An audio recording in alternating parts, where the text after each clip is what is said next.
Ukraine has continued to make advances in Kursk. We're going to talk about where, but also the strategy they are using. This is something that hasn't really been publicly acknowledged until now, and we're going to break down just what they're doing and what it means for the war going forward. I'm Paul, U.S. Army combat veteran. Let's talk about it.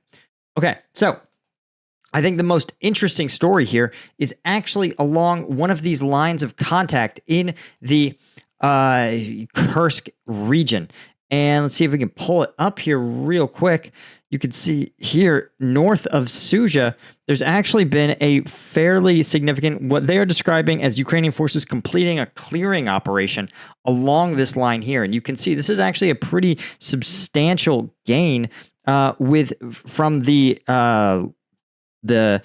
shallowest point to the new deepest point is looking like something in the realm of 10 kilometers, which is a pretty significant gain, especially by the standards of this conflict, right? Throwing 10 additional kilometers in. By contrast, right, when you look at, for example, the Russian gains in kind of the course of the same day, you can see that 10 kilometers actually takes you pretty deep into Russia territory. And, we'll use, for example, this northern tip of this reservoir here near Komashivka. And you can see to advance the same 10 kilometers, it's taken Russia, it looks like something on the realm of 2 weeks. So while both sides are making these advances, I think you're seeing more and more Ukrainian advances have sort of a different character, an all or nothing surge. And this is, I think, positive news that Ukrainians are refining their strategy. And we're going to talk about one of the first statements I've heard breaking down exactly what that strategy looks like. But of course, if you're feeling exhausted and you need to step up your strategic game, you may not need advanced electronic warfare. You may just need more caffeine. Check out Strike Gum. If you're somebody who uses energy drinks, right? They're expensive, they're oversugared, overcarbonated, and they taste like cough medicine. Plus, again, if you work in construction, you work in the trades, you're a cop, you're a firefighter, you're a nurse, you can't do your job with an energy drink in your hand. So I created Strike Gum as the alternative that I wish existed. It's got all the caffeine of an energy drink, none of the sugar, and best of all, it fits in your pocket. It goes where you go. So you want to check out our Labor Day sale. Orders over $50 in the US, free shipping. So that means you want to score 2 5-packs. That'll put you right at that $50 mark. And internationally, we haven't forgotten you guys. You guys work too. 20% off your whole order. So check it out. StrikeGum.com is where you can get the Labor Day promo. And its promo code is LaborDay24. And that same promo code will also give you a discount on combatvetnews.com. If you were thinking about becoming a member, now's the time. 10 to 20% off with the use of the promo code LaborDay24 on all of the tiers. So get access to those exclusive uncensored combat footage. We've got literally hundreds of videos there. So check it out. The link to both are in the description. Okay, let's talk about what I thought was one of the most interesting stories. And this is a conversation with a former Supreme NATO Allied Commander, Lieutenant General Breedlove, a former Supreme Commander in Europe, retired Air Force General, who actually had a conversation with the Kiev Independent at the, I believe it is one of the GlobeSec, a forum for global security, conducted in Prague yesterday. Then, while there's a bunch of interesting takes he has, one of the things that's most interesting is that Breedlove actually acknowledges that there was a really tectonic shift in the way Ukrainians have executed their offensive operations, right? They finally, instead of, it's the first time kind of in really military history, we've seen drone warfare integrate seamlessly in real time with infantry warfare. And it's something that, again, if you've been following this conflict, again, if you're like a Combat Vet News member, we've seen this. We've seen the drone integration steadily get better and better, but there's more, right? And he goes into detail about what exactly the Ukrainians did in Kursk that made things way different. And he describes that the Ukrainians used what they call a bubble of electronic warfare, FPV drones, and other capabilities to move forward with the troops and perform some of the things that classic air power used to do, right? And so what he describes is that the Ukrainians created a jamming bubble, right, that would move forward with the troops, jamming Russian drones. But in turn, they used frequency hopping boards in their drones, meaning that their drones could operate inside that bubble, right?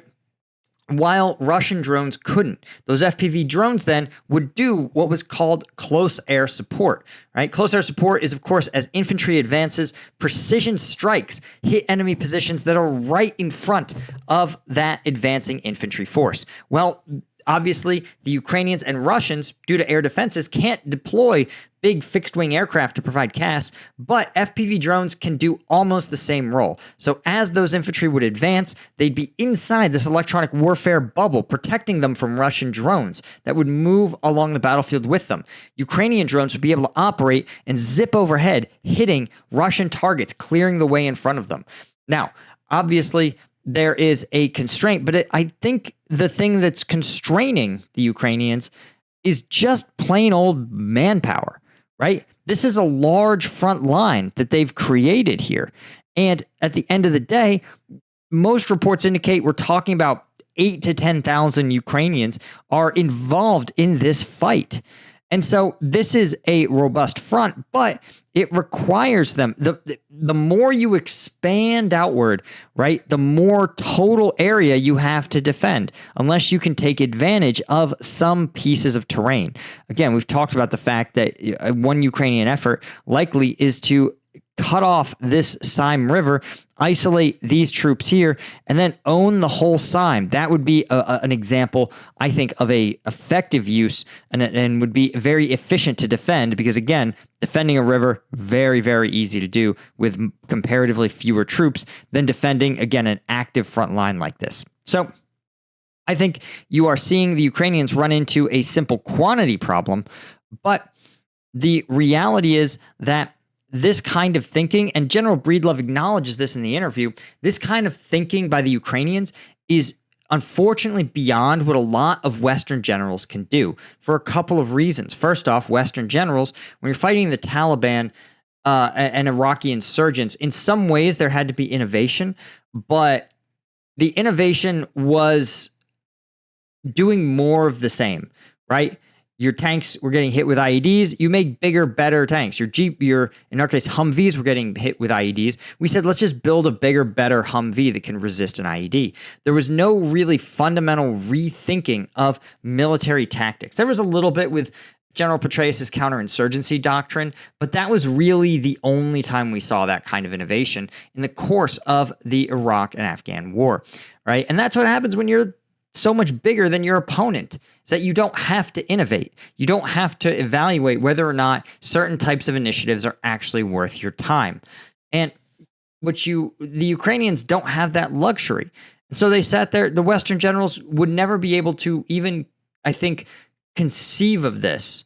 Or they might be able to conceive of it, but not be able to actually execute it on a timeline that the Ukrainians can. Because here's the thing you have to understand. Is that the Ukrainians live in the world of good enough, right? We know, for example, their command and control, their command staff uses Discord, an unsecured platform, but they know that the Russians are unlikely to compromise it. And even if they did, Russia's command is so stovepiped that even if someone was literally listening to their Discord conversations, they still wouldn't be able to translate it and get it to the field in time to actually make a difference. And so the Ukrainians say it's good enough. Same with some of the drone tech, the signaling, the jamming.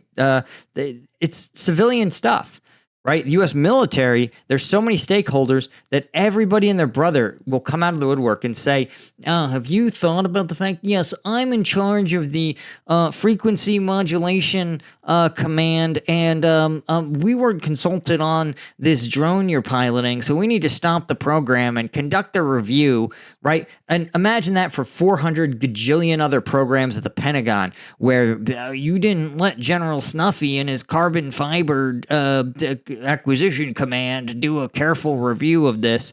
It's literally preposterous. And so that's why I think sometimes the West means well, but they confuse the fact that they absolutely had total military dominance over things like the Taliban and the Iraqi insurgents. They confuse that with the fact that their military is actually ready to fight a 2021 war. And I really want to make a whole video on it. But literally, Mark Miley, the commander of the Joint Chiefs and Staff, just had an opinion piece he released in Foreign Affairs, right? The prestige Foreign Affairs magazine, and said the exact same thing I'm saying, which is that the U.S. is not positioned to innovate in the war of the future. We love big prestige, spendy items that are irreplaceable. And in this war, as we've seen, nothing is irreplaceable. If you have something big and valuable, it's a big target, and it's not going to last long on the battlefield. Anyway, guys, that's all I had. Be sure to subscribe. Huge thank you to our Colonel tier members, including James Sterling, Steve Moran, Doug Beck, Alan Nitzen, Bastian Himmerling, Yanko Georgiev, Dale McCombs, James Ola, and all of our Lieutenant tier folks. I could not do this without you guys. Be sure to subscribe to the channel. That really does make a difference. Tells the algorithm that the content I make is good and that I'm not some pro-Russian shill. And so I appreciate you guys, and I'll see y'all in the next one. Cheers.